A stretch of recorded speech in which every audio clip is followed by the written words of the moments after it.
Good morning. Good morning. Welcome to the Gift and Home Channel. I'm Craig Park, the chairman of the Gift and Home Channel. I'm here with Trip VanRoden, the president of Wellspring. Trip, can you tell us a little bit about Wellspring and what they do? Well, Wellspring, we like to say we bring art and organization to everyday life. Right. My mother started the company back in 1980. She wrote one cookbook in York, Pennsylvania, started the business in her barn, and since then we've developed a lot of other paper products that we sell to independent gift stores all over the country. Great, Trip. Trip, as one of the leaders in the industry, you've been past president of the Gift and Home Trade Association. Yep. How would you describe the industry at the moment? The industry is always fun. It's creative, it's exciting, everything that people do is new. Every human being wants uniqueness. Everybody wants something special. Right. And that's what this whole industry is about. And right. you know, this show is a good example of the number of people here looking for that kind of thing. Right. So I think the opportunities are wonderful. I'm very excited about this year and the industry. Great. So you're having a good show so far? We're having a wonderful show. I mean, you can see there's lots of people here. I guess this is the fourth day now, and every day has been good. Great, wonderful. How would you describe the state of the industry, though? I mean, from an overall perspective. How? Well, I mean, the industry is consolidating. I mean, you know, Right. so there's less retailers each year, it appears to be. There's obviously competition from big boxes, but Right. but the fact of the matter is, I mean, the general overall news that talks about tough times are really interviewing the big boxes. They're interviewing big stores. They're not here. They're not in this building. Not talking to little independents Right. that actually have their act together very well. They have unique products that are not found in those big boxes. They have things that are very special for people. And the news never interviews little people. We are right here today. Right, right. So the state of the independent, I think, is very healthy. There is some consolidation going on, no doubt about it. But people that understand their product, that tell a story about it, that communicate it well, are still doing very well. Great. So you see a real differentiation between the state of the big box and where independent retail is at the moment? I really do. I think Great. big boxes are there. They're one form of retail. But there's a lot of sameness in Great. big boxes. Okay. There's a lot of uniqueness in Right, independence. right. Telling the story of Telling the the independent. story, merchandising, connecting, knowing the customers that come in, having personalized product for those customers, customizing products. Yes. I mean, there's a lot of that going on in the independents today. Great. Trip, what do you think can be done to support the independent retailer a little more?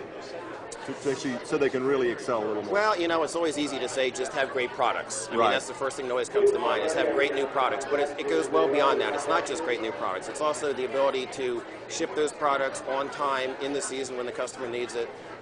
It's the ability to make sure there's display merchandising so the retailer can tell a story Right. at their retail. It's important to have POP. It's important to have local support from sales representatives. I mean, there's a lot besides just the product, and that's what I think the efficient companies in this industry are providing for those retailers. Right. And are there industry-wide efforts to help the independent retailer at the moment? There's some. It's growing. I mean, the Gift and Home Association is working hard on trying to brand independence, on trying to bring data and statistics to independents so they can make good business decisions, Right. On giving them information on how to merchandise better. So I mean, so we're trying to organize. There's never been the association until 5 years ago. Very young organization. Pretty surprising in an industry this large. But we are putting things together to help independents. And of course, you can view things on things like the Gift and Home Channel. Great. What are your views on the Gift and Home Channel, Trip? Well, it's very educational. It's a place for people to go to get information. That's hard to find right now in this industry. Not only you get it 24/7, obviously, but you get information on whatever you want. Right. You can look at the menu and find the specific topic you want some information on and see it live from a real person in this industry. Great. Thank you for that. Trip, maybe we can talk a little bit about your products, some of your best sellers and some of your featured products at the moment. Okay, sure. What have you got? Yeah, that'll be fine. Let me go through a couple of them now. Sure, please. I happen to be wearing one right here. Oh, very good. This is our new little neck pen that's magnetic, pops out like that.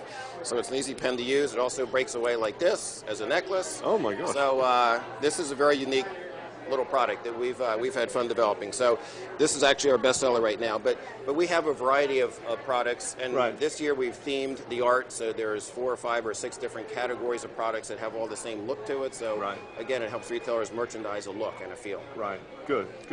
If you were a new retailer coming into the industry, what would you suggest they do to start?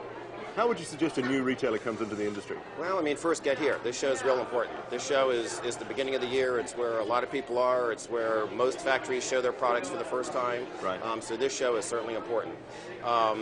Finding a retail network, you can talk to some other retailers about what works, what does not work, what vendors are good, what sales reps are good, that type of thing is important. Right. Getting online, seeing your channel, getting trade magazines, I mean, obviously learning about this industry as best you can. Great.